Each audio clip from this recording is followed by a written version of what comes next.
Outside one of India's busiest airports, the early evening sky ignites into a fireball. This cloud just lit up. Felt like you could feel the heat. Flaming wreckage falls from the sky. It's a horrifying crash. I realized that the clumps that I saw all around me were either the remnants of the aircraft or dead bodies. When investigators arrive, they find the twisted remains of 2 passenger jets. 349 people are dead. Vital clues are buried deep underground. Investigators must piece together the day's events. Saudi 763 will maintain 140. Kazakh 1907, now reach 150. How had 2 crews that should have known each other's positions ended up in the world's deadliest mid-air collision?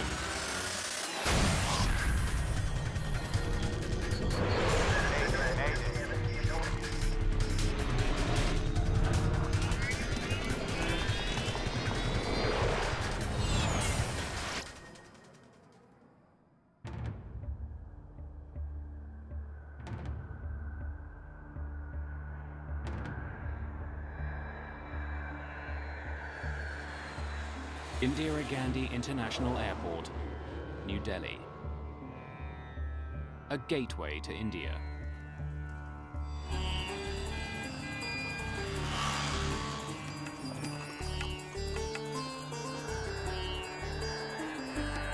November the 12th, 1996. Busy? Air traffic controller VK Dutta arrives for the late afternoon shift. There was one supervisory officer. There was one person who was sitting beside me and he was assisting me. And the things are all normal. But normal at Indira Gandhi doesn't mean calm. This is becoming one of the most congested airports in the world. In 1990, the government of India signed open skies agreements with several different countries. Those pacts have made it easier for foreign airlines to land at Indian airports. Many airlines are taking advantage of the new policy. The open sky policy acted as a catalyst in the air traffic growth. The volume of traffic grew from, I believe, 175 movement a day to around 225 movement a day. Just past 6 o'clock, Saudi Arabian Airlines Flight 763 takes off into the sunset. Gear up. Gear up. Clear on left. Captain Khalid Al-Shabaili powers the Boeing 747 away from the runway. His co-pilot, Nazir Khan, handles all radio communication. There are 289 passengers on board. Many are Indian workers returning to their jobs in the Middle East. Saudi 763, airborne 03, contact radar 127.9. While Flight 763 was on the runway, its movements were tracked and directed by an air traffic controller in the airport's tower. 279, good day.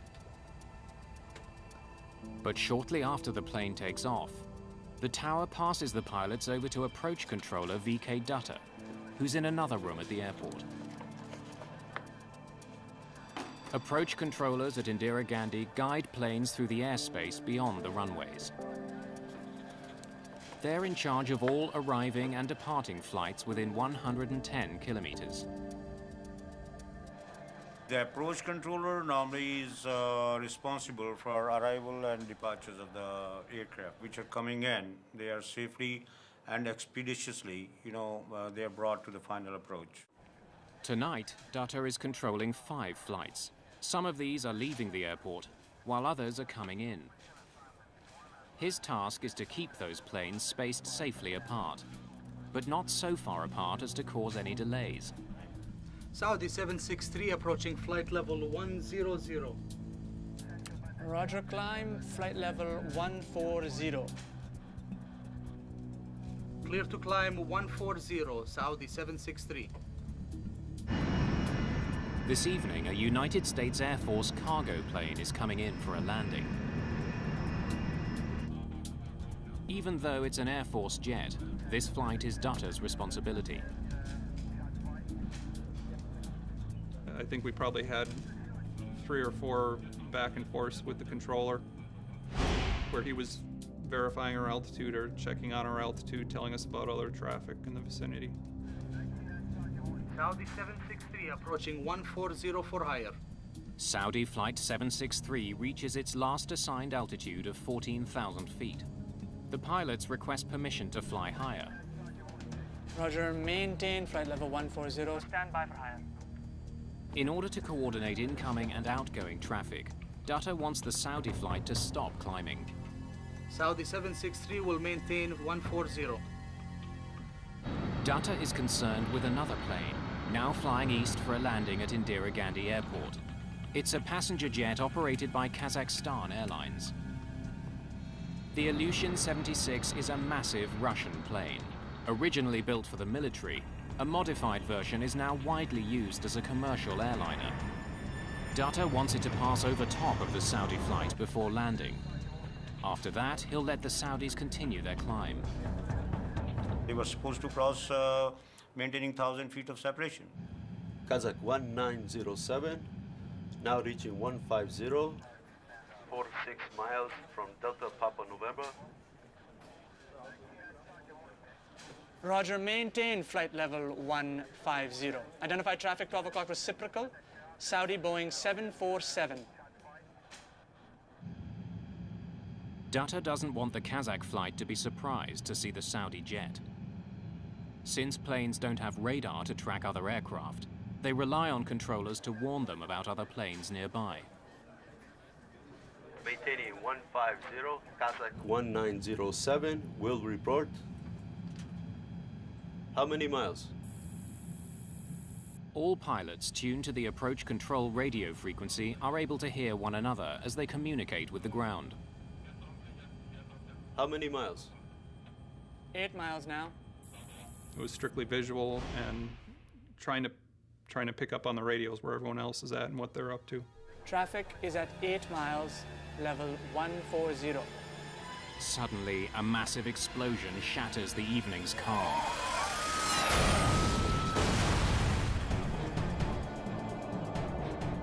All at once, out of the right side of the window, right side of the cockpit, this cloud just lit up. Those missiles? To my mind's eye, there were missiles kind of corkscrewing, picking up speed was what they looked like, and they looked like they were coming right at us. We actually started veering the aircraft away before it became apparent that they weren't coming at us.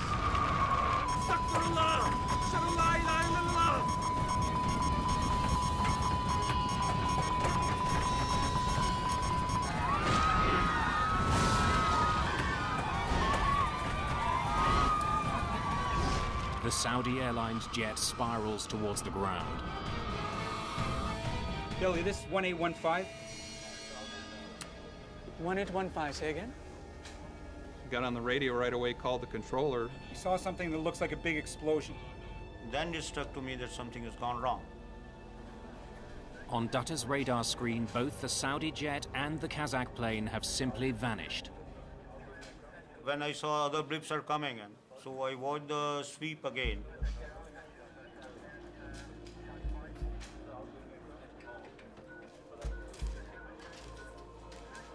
But they were not there at all.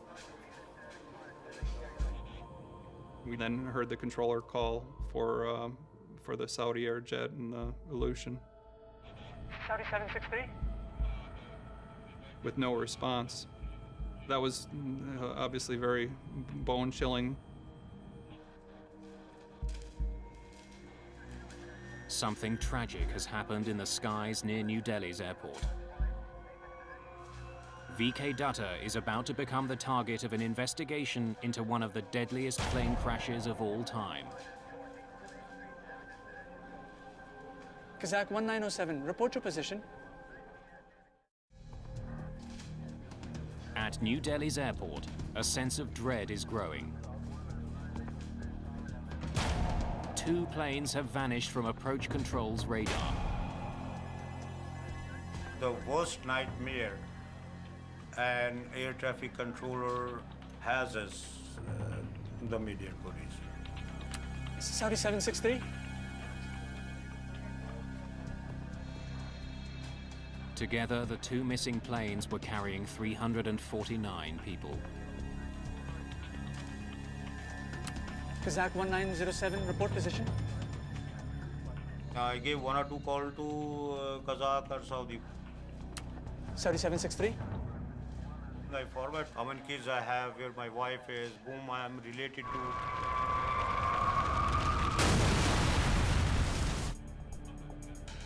US Air Force pilot Captain Tim Place soon confirms the worst. Delhi, this is 1815. 1815. What did you see? 2 distinct fires on the ground. 2 fires on the ground. Confirm? Confirm. Confirm. Roger. My senior came to me, so I told him the accident happened. I told people who were to do search and rescue that the aircraft have crashed at 40 nautical miles west of Delhi. 2 planes have gone down over Chakri Dadri. Chakri Dadri is a town 65 kilometers west of New Delhi.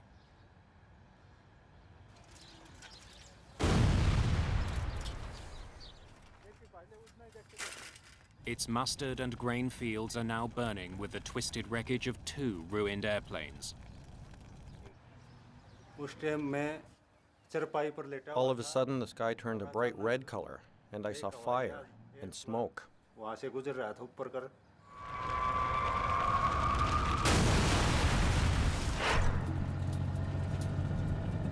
was told that there's been a mid-air collision.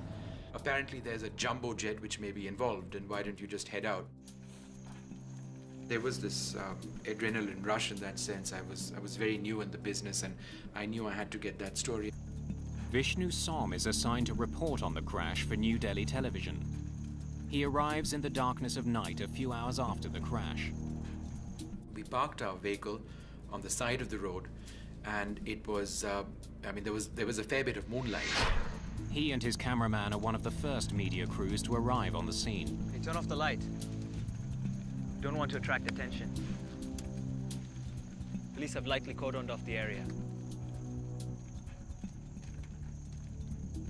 I stepped onto the field, and I thought it was a fallow field. Nothing was growing over there because it was just sand. And you know, because it was dark and our only visual reference was the moonlight, we just sort of kept going. And then I remember seeing clumps around me, you know, just these little piles on all sides. And because there wasn't enough light, I didn't know what exactly it was. And then I stopped because I said, you know, something's terribly wrong over here. Turn on your light. Turn on your light. I realized that the clumps that I saw all around me were either the remnants of the aircraft or dead bodies.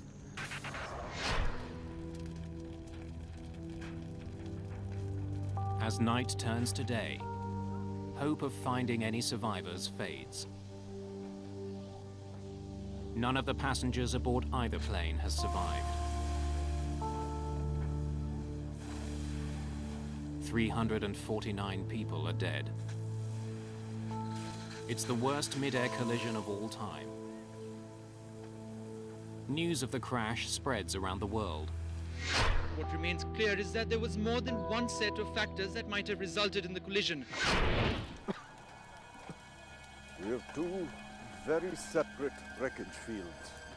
Captain KPS Nair is one of the first investigators on the scene.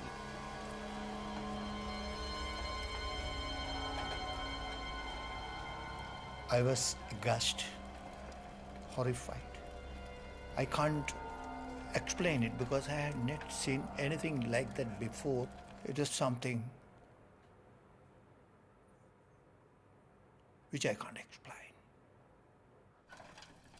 The Kazakh flight and the Saudi Airlines jet have fallen 7 kilometers from each other.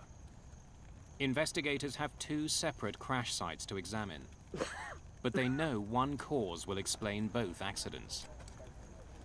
It's unlike a single aircraft falling somewhere. 2 large-bodied aircraft colliding each other in the sky. There are different causes. How had 2 planes that were supposed to be 1,000 feet apart collided? Investigators consider 3 possibilities. An error on the part of the air traffic controller, an error by one of the crews, or the failure of an instrument on one of the planes. They hope the mangled wreckage will hold the clues they need. Their first priority is to find the black boxes from both planes. They record cockpit conversations along with critical data about the flight, like its altitude, speed, and heading. Although fire has ravaged the wreck sites, the black boxes from both planes are found on the first day of the investigation.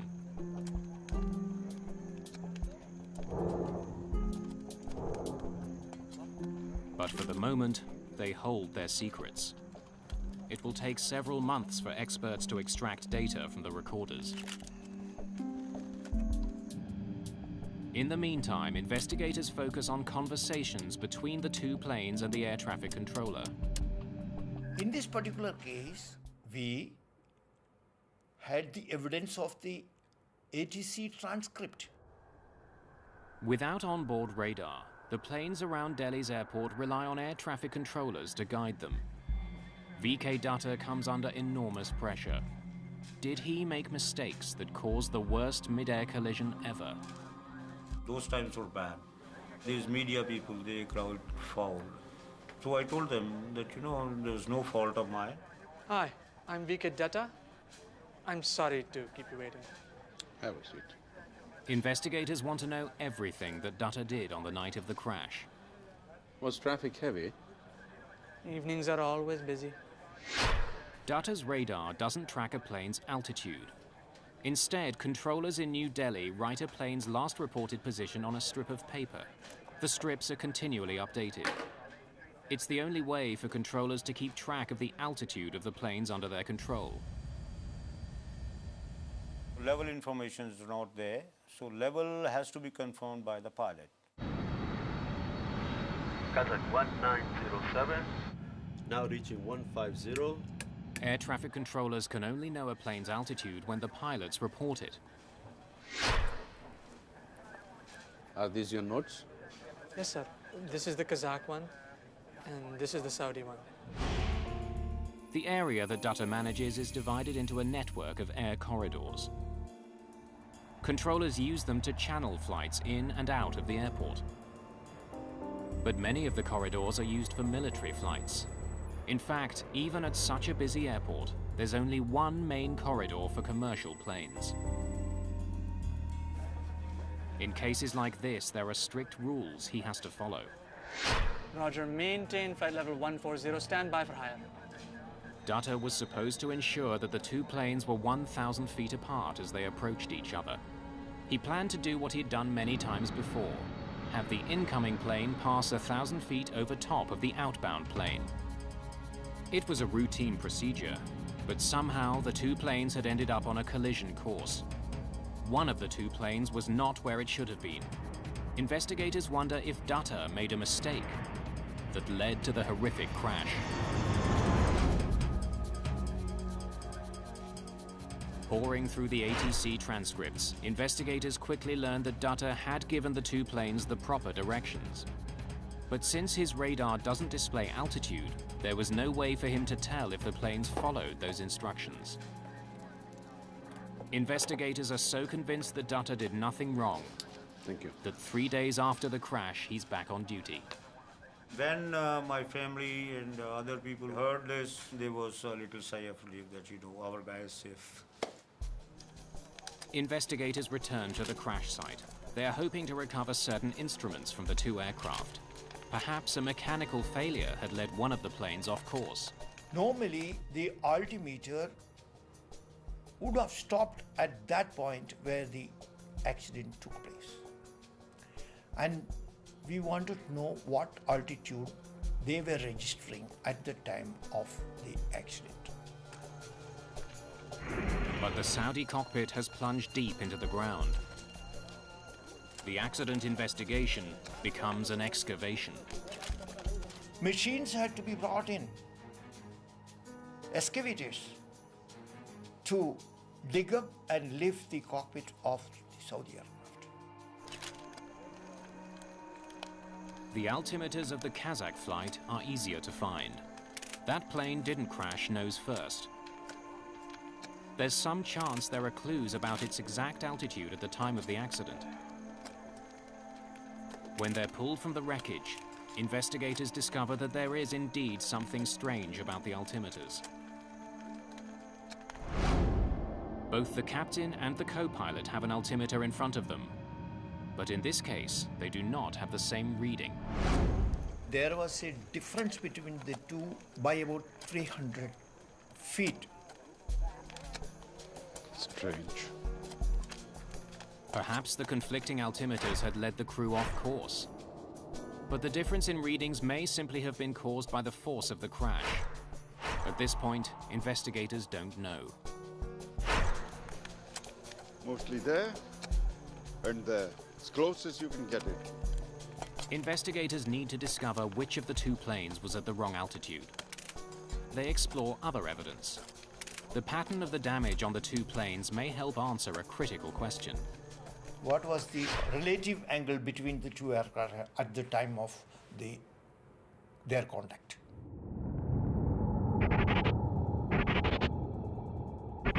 Most of the pieces from the two planes are kilometers apart, but a large section of the tail from the Saudi aircraft is found near the beginning of the debris field.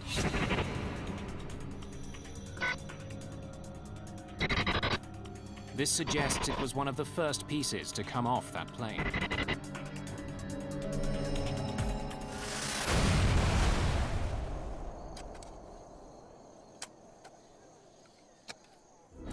The tail of the Kazakh plane appears to have pierced through the left wing of the Saudi jet.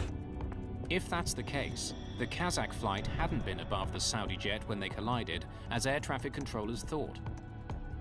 It must have been below it. It's a puzzling discovery that adds to the mystery. Investigators still don't know which plane was in the wrong airspace. What they do know is that once the two planes hit, there was no hope for either crew. After hitting the other plane's wing, the Kazakh plane's tail tore through the horizontal stabilizer at the rear of the Saudi 747. 5.5 meters of it is torn off. Without it, the Saudi crew can't control their plane. The result is the aircraft goes into uncontrollable spiral. And in this particular case, if I would say both the aircraft had gone into that situation.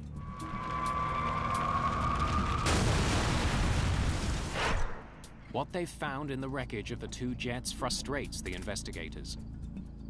They now understand how the planes collided, but they still don't know why they were at the same altitude, or in fact, what altitude they collided at. How had the Kazakh jet, which was supposed to be above the Saudi flight, ended up below it? Almost 2 weeks after the accident, Captain Ashok Verma joins investigators at the scene. By that time, the operations for digging the Saudi cockpit had been completed. Whatever equipment was recoverable had been recovered. Like the rest of the evidence uncovered so far, the instruments from the Saudi plane don't help explain what happened. The force of the crash has completely destroyed them. With the disappointing discovery, investigators are forced to move on. They've learned all they can at the crash site. The case now depends on what they can find out from the black boxes. Investigators hope that somewhere on the cockpit recordings or buried in the flight data are the clues they need. Where were the planes when they collided? And how had they ended up on a deadly collision course? Get to the 150, just at the 140.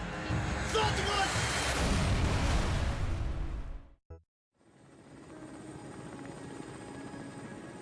It's been 3 months since the mid-air collision of 2 passenger jets near New Delhi.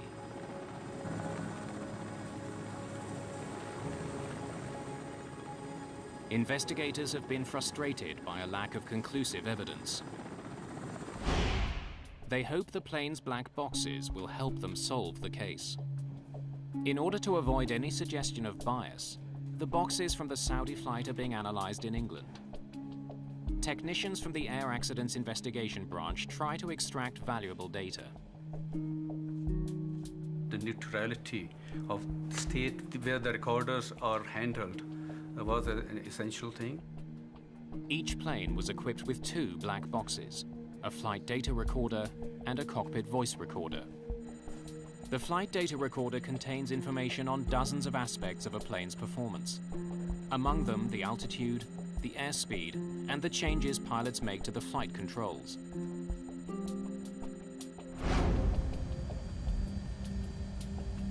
The cockpit voice recorder picks up all the conversations in the cockpit. 279, good day. As investigators try to learn more about the collision near New Delhi, they use the information stored on the black boxes to make a chronology of events. Peter Shepherd is head of the recorder section of the Air Accidents Investigation Branch. He'll work backwards from the moment of impact. The point of collision is reasonably well defined by rapid changes in parameters on each aircraft. If we make that our time zero point, we can then relate that to the individual times and build up a common time base. First, Shepherd and his team concentrate on the Saudi 747. Saudi 763 approaching 140 for higher. Roger, maintain flight level 140. Stand by for higher. Saudi 763 will maintain 140. The CVR reveals that the Saudi pilots received clear instructions about their altitude and seem to have understood them. After being told to hold at 14,000 feet, there was no discussion of climbing to a higher altitude, which would have taken them into the path of the Kazakh flight. Next, Shepherd looks at the flight data recorder to confirm that the Saudi flight actually followed the instructions it was given. The recorder from the Saudi flight showed us that the altitude had been normal during climb out. The Saudi pilots leveled off at 14,108 feet, well within their safe corridor. It had leveled at its assigned altitude of 14,000 feet and continued to fly level. The Saudi pilots followed the ATC instructions meticulously, which is borne out by their confirmatory calls back to the ATC. Air traffic controllers wanted the 2 planes separated by 1,000 feet and wanted the Saudi plane to fly below the Kazakh jet. If the Saudi pilots did nothing unusual, suspicion is growing that somehow it was the Kazakh plane that was in the wrong place. Alarmingly, when investigators examine the information from the Kazakh jet's flight data recorder, they discover that it descended far below the 15,000 feet it was supposed to stay at. Moments before the collision, the Kazakh plane is at 14,100 feet, almost 1,000 feet lower than its assigned altitude and less than 10 feet below the Saudi flight. It then powered directly into the Saudi jet. The Kazakh crew had not stopped descending at the altitude they were cleared to, that was 15,000 feet. But why had the Kazakh flight dropped so badly off course? Kazakh 1907, report position. Kazakhstan Airlines presents one theory for their plane's dramatic loss of altitude. The Kazakhstan defense mainly relied on presence of turbulence. Perhaps a sudden burst of turbulence had forced the plane lower. The data recorder of the Kazakh flight does seem to indicate that the crew had a bumpy ride. It shows 2 distinct and sudden drops of more than 400 feet. The airline claims both of these drops were caused by turbulence. But Peter Shepard isn't so sure. When we saw the jumps of 250, 500 feet, our initial response was that these can't be right. I mean, it was the rate at which they changed was beyond that an aircraft could actually perform. What else could cause the plane to drop so quickly, or at least seem to drop so quickly? Shepard searches for an explanation. We tried to resolve the inaccuracies in the Kazakh recording by looking at the other parameters that were recorded and trying to derive altitude using these other recordings. It's intricate math. By using information including the speed and rate of descent from the flight data recorder, Shepard determines that the plane was on a steady downward approach. The reason for the apparent sharp drops is simple. Shepard learns that the sensor that sends altitude information to the flight data recorder was faulty. It would stick and temporarily stop sending information. When it got unstuck, it would wrongly appear as though the plane had lost considerable altitude. It's as if there was a bit of glue on one area and it stuck in that. And eventually the altitude changed so much, the force on it made it jump again, and it stuck there for a little while. Investigators can now conclusively dismiss turbulence as a factor in the collision. So there's no sudden descent? Scanning maintenance records, investigators also discover that there was no problem with the Kazakh plane's altimeters. They conclude that the difference found in the cockpit instruments was a result of the crash. It didn't cause it. To understand why the Kazakh plane kept descending after it was told to hold, investigators turn to the cockpit voice recorder. It begins long before the crash itself. Initially, there are no hints that anything is wrong. Kazakh 1907, report level passing. Passing 240, Kazakh 1907. Because the Ilyushin 76 is a modified military plane, it has another unusual feature, a position for a radio operator in the cockpit. Igor Rep mans that position and handles all communications for the Kazakh flight. Roger, over to Delhi approach 127.9. 127.9, bye-bye, Kazakh 1907. As the aircraft nears the airport, Rep gets in touch with approach controller Dutta. Delhi approach, good evening. Kazakh 1907, passing 230 to 180. I told Kazakh to descend and maintain flight level 150. That is 15,000 feet. Roger, Kazakh 1907, descend flight level 150. Report reaching. 1,000 feet vertical separation is sufficient, and that was granted to the 2 aircraft. Kazakh 1907, now reach 150. The Kazakhstan radio operator had at one time stated reaching flight level 150. It's just 1 minute before the impact. And at this point, the Kazakh plane appears to be right where it's supposed to be, 1,000 feet higher than the Saudi plane. But investigators know that instead of leveling off, the plane continued to descend. This is where the trouble starts. As investigators compare the flight data information to the cockpit voice, they notice something disturbing. Kazakh 1907, now reach 150. When Rep calls out that they've descended to 15,000 feet, he's actually over 1,000 feet higher than he thinks he is.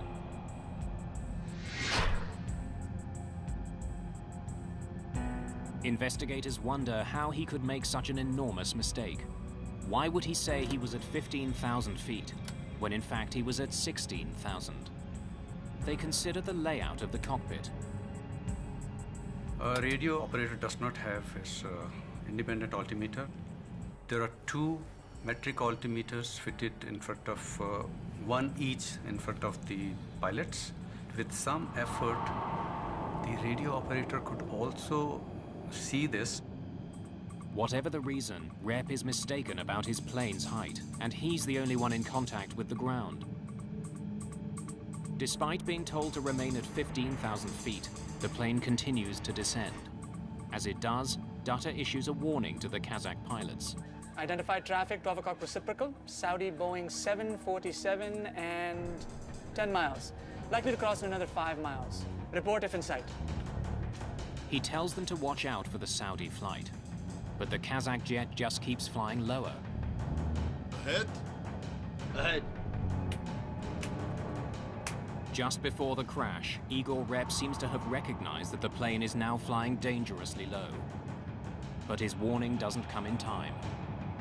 Keep the 150. Do not descend. Accelerate, Sanyo. The cockpit voice recorder proves what investigators found in the flight data. At the time of the crash, the Kazakh jet was trying desperately to get back on course. Get to the 150 because of the 140. Stop the run! But investigators are still puzzled. Why had the Kazakh plane kept descending? After ruling out controller's error, ruling out the mechanical failure, you have to go further into details of human behavior during the operation of a flight. Kazakhstan is one of several now independent republics that used to be part of the Soviet Union. The national airline has a reputation at Indira Gandhi Airport. There was always a sense that, these were small fly-by-night operators essentially doing the charter business, and they didn't necessarily follow the conventions of modern Western aviation. We examined their background of knowledge of English language. The crew in the Soviet states, they pass English examination, but they're not fluent in spoken English. Verma now listens more closely to the cockpit voice recorder, looking for an indication that the crew misunderstood their instructions. Had a language barrier caused the crash? How many miles? Traffic is at 8 miles, level 140. Did the Kazakh pilots confuse their own altitude with that allocated to the Saudi aircraft? Report, 8 miles. Verma finds that members of this crew weren't communicating clearly with each other. Igor Rep was responsible for communication with the ground, but there's no indication that the pilot and co-pilot were listening to his instructions. Switch on, engine inlet heating. While the rest of the crew was busy discussing arrival procedures, Rep alone seemed to be occupied with their altitude. Now looking, 1907. It is a usual practice that the briefing for the arrival is completed before start of descent, so that all crew can pay full attention to the radio. While the radio operator appears to have understood that the Saudi plane was at 14,000 feet, investigators believe the co-pilot thought that he was cleared to 14,000 feet and continued his descent. Hold the level. What level were we given? When the pilot does respond, he seems confused. I think pilots did not pay that much attention and relied too much on the radio operator and to navigate the aircraft during this critical phase. The decision to increase power and stop descending ends in tragedy. Keep the 150. Do not descend. Accelerate, Sanyo. Get to the 150 because of the 140. Stop the run!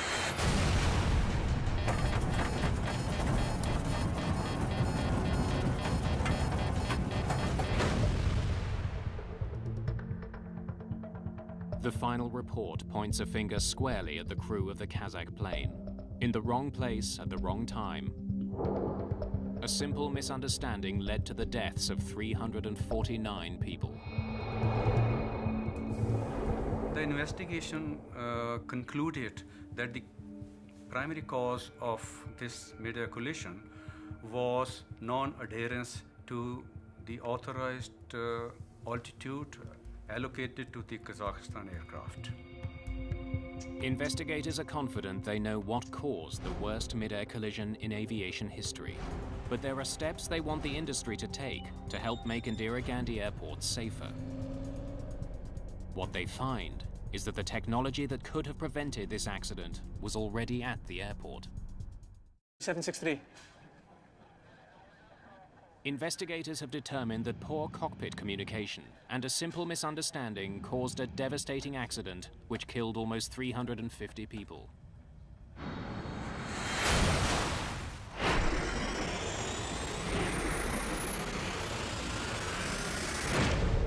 But technology existed that could have helped avoid this accident.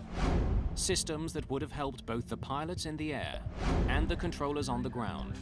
Investigators are especially critical of the radar that was being used in New Delhi. Air traffic controllers did rely on fairly outdated technology at that stage. There wasn't any secondary radar available at Delhi Airport. There was only an old primary radar. Primary radar sends out radio signals to locate airplanes in the sky. The signal bounces off the plane and back to a dish on the ground. It reads a plane's position, but not its altitude. The primary radar gives you a 2D picture. Secondary radar works differently. A transponder aboard an aircraft sends a message to the ground with key information about the flight, including its altitude. Saudi 763 approaching flight level 100. Roger, climb, flight level 140. On the day of the collision, approach controller VK Dutta could only rely on what the crews told him about their aircraft's altitudes. Kazakh 1907, now reach 150. The Kazakh radio operator said that they were flying at 15,000 feet, but Dutta had no way to confirm that. If he had known the Kazakh flight's actual altitude, he could have diverted the Saudi flight from its path.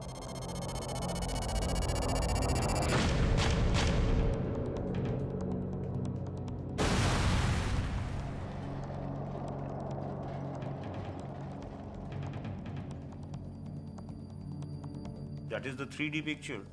So you have some time to react to it. You can take the aircraft away. At the time of the accident, India had ordered a $118 million air traffic control system with secondary radar and more sophisticated communications and navigational equipment. The system had originally been scheduled to be installed 2 weeks before the accident. But on the day of the crash, the system hadn't even been unpacked.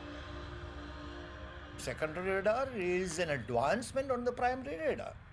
And in this particular case also, by getting the altitude information, it could have been possible that the accident of this nature could have been avoided. In the year following the accident, there would be 3 near misses near Indira Gandhi Airport. It would take more than 2 years for the secondary radar system to be installed. Today, controllers at Indira Gandhi International Airport see an airplane's flight number, altitude, and heading. It's far more information than controller VK Dutta had available to him on the day of the accident. Experts believe another piece of technology could have helped prevent the collision. TCAS. TCAS equipment generates caution and warnings for the crew.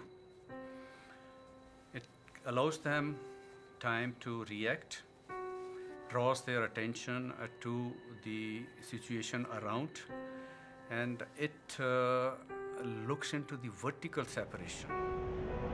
TCAS is a collision avoidance system that can be installed on board airliners. In many countries, the technology is mandatory. It alerts pilots when other flights are coming too close.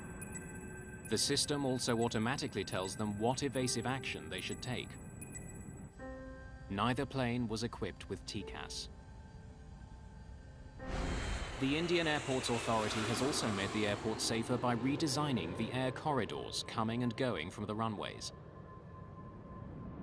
At the time of the collision, there was one main air corridor for commercial planes landing and taking off from Indira Gandhi International Airport. With the increase in air traffic, that single corridor was becoming too crowded. In the wake of the accident, more air corridors were opened for commercial flights. In general, aviation safety standards has improved. The concern for the safety has improved. Out-of-date technology and poor communication led to this crash. But like almost every aviation accident, it was a chain of seemingly minor events that ended in disaster. In retrospect, were some very unlucky people to meet in the sky that night. You know, it's a 1 in a million chance for that to happen. Certainly there were other things that could have helped: radar, collision avoidance systems, and I think we continue to make advances there. I don't worry about flying. Certainly, you know, destiny, I don't know. It was glad we weren't 5 minutes in front of where we were at, that's for sure. V.K. Dutta went on to have a long career as an air traffic controller. Today, he works at a college training young controllers. So I'm chief instructor there. So I'm training ATCUs. I'm addicted to my job. I love it. I really love it. Dutta, who was initially suspected of having caused the crash, helped implement the changes to make New Delhi's airports safer. His efforts have paid off. The airport now handles 20 million passengers a year. Since the new radar system was installed and the new corridors opened, there hasn't been a fatal accident at this airport.